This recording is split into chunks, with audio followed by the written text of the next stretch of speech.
नमस्कार। मानव सभ्यता और शेष प्राणी नाम के इस चैनल पर आप सभी का मैं स्वागत करता हूं।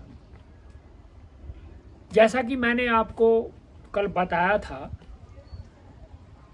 कि जो रामायण है वह एक आदि महाकाव्य है। वैसे बहुत सारे लोग नहीं जानते होंगे आदि महाकाव्य क्या होता है। आदि महाकाव्य ऐतिहासिक आदि महाकाव्य इसको इसलिए कहा गया है क्योंकि इसकी रचना अनुष्टुप छंद में की गई है और यह पहला एकमात्र ग्रंथ है जिसकी रचना अनुष्टुप छंद में और ऐतिहासिक पृष्ठभूमि में की गई है, इसलिए ये आदि महाकाव्य है। अब मैं जो है आपको जो रामायण का काल है, बहुत सारे लोग जो है इसको काल्पनिक भी मानते हैं।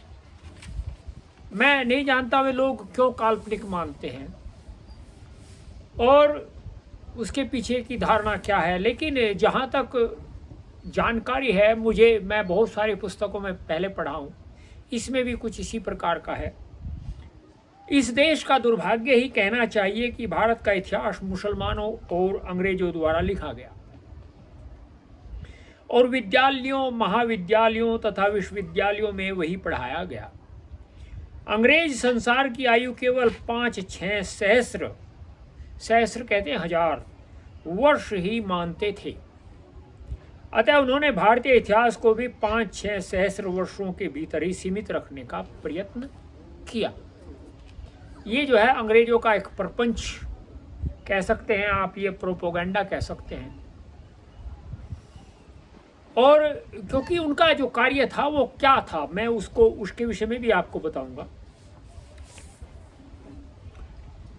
अपनी कपोल कल्पनाओं के आधार पर पाश्चात्य लेखकों ने वेदों का समय ईसा से 1500 वर्ष पूर्व, महाभारत का समय ईसा से 500-600 वर्ष पूर्व और रामायण का समय ईसा से 300-400 वर्ष पूर्व निर्धारित किया।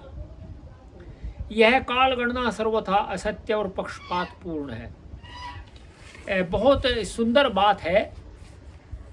भारतीय विद्वान श्री राम का जन्म त्रेता के अंत में मानते हैं। इस प्रकार वे लोग श्री राम का समय और रामायण का रचना काल 9 लाख वर्ष मानते हैं। हमारा विचार इस धारणा से भी मेल नहीं खाता। क्यों नहीं खाता? वायु पुराण में एक जगह एक आता है, लिखा है, त्रेता युगे चतुर्विंशे रावण तपसे अक्षयात रामम दास रथिम प्राप्य सगण अक्षय मियवान है। अर्थात आचार से पतित होने के कारण रावण 24वें त्रेता युग में दशरथ नंदन श्री राम के साथ युद्ध करके बंधु बांधवों सहित मारा गया। ये वायु पुराण में इसका उल्लेख है। वायु पुराण का जो है ये मैंने बताया आपको। श्री राम का काल 24वां त्रेता युग बताया गया है। आज तक का गणित यह है कि जो 24वें त्रेता से 28वें त्रेता तक 4 युग बीते जिनमें वर्ष हुए 4 करोड़ 32 लाख। अब जो है उनको हम 4 से यदि गुणा करें तो 1 करोड़ 72 लाख 80 हजार वर्ष बैठते हैं। द्वापर का वर्ष होता है 8 लाख 64 हजार वर्ष। कली युग के वर्ष हो गए 8070 वर्ष। कुल योग हुआ 1 करोड़ 81 लाख 49 हजार 70 वर्ष।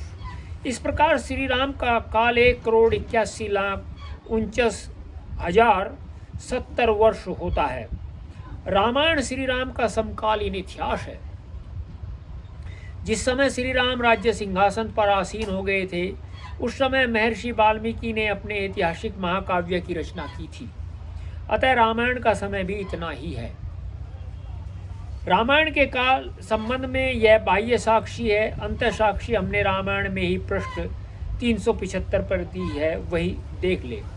आगे चल करके जो 375वां पृष्ठ आएगा उसके ऊपर जो है रामायण के अंदर मिलने वाला जो प्रमाण है वह है।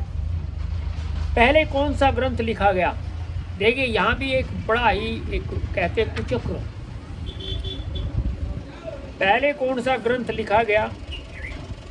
पाश्चात्य लेखकों ने लिखा है कि पहले महाभारत लिखी गई। कितनी हास्यास्पद बात है कि जो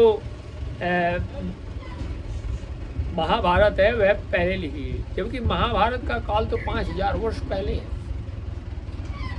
महाभारत के रामोपाख्यान के आधार पर वाल्मीकि रामायण की रचना हुई है। यह धारणा भी सर्वथा मिथ्या, निर्मूल, निराधार एवं कपोल कल्पित है। इसी प्रकार की कपोल कल्पनाएं आजकल वर्तमान में जो जीवन है उसमें चली हुई है। जैसा कि हम ऊपर सिद्ध कर चुके हैं, रामायण बहुत प्राचीन रचना है, अतः इसकी महाभारत से पहले बहुत पहले ही रचना हो चुकी थी। यदि रामायण महाभारत के बाद की रचना होती तो इसमें श्री कृष्ण, भीम, अर्जुन, व्यास का उल्लेख होता, परंतु ऐसा नहीं है। हाँ, इसके विपरीत तो है। महाभारत में महर्षि वाल्मीकि के नाम से एक श्लोक प्राय शब्दशः उद्धृत किया गया है। इस विषय में हम एक और प्रमाण प्रस्तुत करते हैं। अब देखिए, ये एक भाषा के ऊपर, जैसे मैंने एक दिन पहले बताया था कि यदि हम भाषा शैली को नहीं जानते तो हम उसके न तो काल गणना कर सकते हैं, न हम जो है उसके समय जो काल गणना है उसको आप पता कर सकते हैं, और न ही हम वो जो है उसका जो प्रसंग है या किसके साथ में उसका तारतम्य है वो बैठा सकते हैं। बस हम भाषा शैली, क्योंकि हम भाषा को नहीं जानते तो इसलिए भाषा शैली भी हमारी। अब क्या कहते हैं जी, महाभारत के पश्चात पुराण और उपपुराण आदि जिन ग्रंथों की भी रचना की गई उनमें सर्वत्र उवाच शैली का प्रयोग है, जैसे संजय उवाच, भीष्म उवाच, अर्जुन उवाच।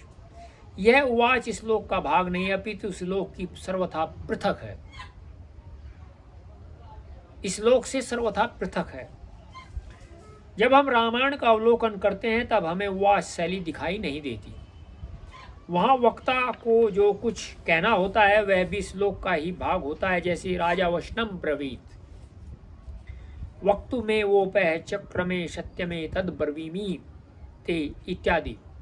यदि रामायण महाभारत के पश्चात लिखी गई होती तो उसमें भी महाभारत और पुराणों की भांति उवाच शैली होती। रामायण की यह विशिष्ट रचना घोषणा पूर्वक यह सिद्ध कर रही है कि रामायण की रचना महाभारत से बहुत पूर्व हो चुकी थी। ईसाई इतिहास लेखकों की कल्पना इन युक्ति और प्रमाणों के आधार पर हमें मान्य नहीं है। अब देखिए, जो अंग्रेजों का सिद्धांत था वो क्या था, आप उसके ऊपर दृष्टिपात कीजिए। उनका कहना है, if you want to destroy a nation, यदि तुम किसी राष्ट्र को नष्ट करना चाहते हो, डिस्ट्रॉय इट्स हिस्ट्री, पहले उसके इतिहास को नष्ट कर दो, and the nation will perish of its own accord, और जो वह राष्ट्र है वह स्वमेव नष्ट हो जाएगा। इस सिद्धांत पर आचरण करते हुए पाश्चात्य ईसाई लेखकों ने हमारे इतिहास को नाना प्रकार से विकृत कर आर्य जाति को रसातल में पहुंचाने का प्रयत्न किया, जो अभी भी चल रहा है। दूसरी ओर दासता युग की शिक्षा ने हमारे देश के युवक और युवतियों, लेखकों, प्रोफेसरों और रिसर्च स्कॉलरों के मस्तिष्कों को विकृत कर डाला। अब भारतवर्ष स्वतंत्र है, वैसे हमारा अपना कोई तंत्र नहीं है। हमारी सरकार ने इंग्लैंड, अमेरिका तथा रूस आदि का तंत्र अपनाया है, जो दास मनोवृत्ति का ही सूचक है। परंतु 23 वर्ष पश्चात भी हम 23 वर्ष अर्थात उस समय जिस समय ये है, अब तो इतने दिन के पश्चात भी हमारी शिक्षा में कोई अंतर नहीं आया है। इस शिक्षा पद्धति के द्वारा शिक्षित और दीक्षित हमारे युवक और युवतियां, लेखक और गवेषक तथा बड़े बड़े नेता रामायण को एक कल्पित उपन्यास ही मानते हैं, परंतु यह एक बहुत बड़ा भ्रम है। हठी और दुराग्रही व्यक्तियों को मनवाना तो असंभव है, परंतु विचारशील व्यक्तियों के लिए हम उनके विमर्शार्थ एक प्रमाण प्रस्तुत करते हैं। वाल्मीकि रामायण के 2 स्थल आपाततः परस्पर विरोधी प्रतीत होते हैं। लीजिए, अवलोकन कीजिए। कार्तिकेय समनु प्राप्ते त्वं रावण वधे यत, अर्थात हे सुग्रीव, कार्तिक मास के आरंभ होने पर तुम रावण वध के लिए प्रयत्नशील होना।